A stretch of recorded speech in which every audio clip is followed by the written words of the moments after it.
சென்னையில் தேமுதிக தலைமை அலுவலகம் மீது கல்வீசி தாக்குதல் நடத்தியது தொடர்பாக ஒருவரை கோயம்பேடு காவல்துறையினர் கைது செய்துள்ளனர்.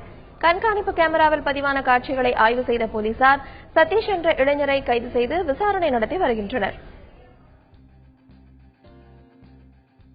திண்டுக்கல்லில் பல்கலைக்கழக பேராசிரியர் சீனி நடராஜன் கழுத்து அறுக்கப்பட்ட நிலையில் கொலை செய்யப்பட்டுள்ளார். சம்பவ இடத்திற்கு வந்த போலீசார் அவரது உடலை மீட்டு பிரேத பரிசோதனைக்கு அனுப்பி வைத்தனர். இதுகுறித்து வழக்கு பதிவு செய்த காவல்துறையினர் கொலைக்கான காரணம் குறித்து விசாரணை நடத்தி வருகின்றனர். வேலூரில் இதுவரை இல்லாத அளவிற்கு அதிகபட்சமாக 111 டிகிரி வெப்பம் பதிவாகியுள்ளது. 108 ஆண்டுகளுக்கு பிறகு இந்த வெப்பம் பதிவாகியிருப்பதாக வானிலை ஆய்வு மையம் தெரிவித்துள்ளது.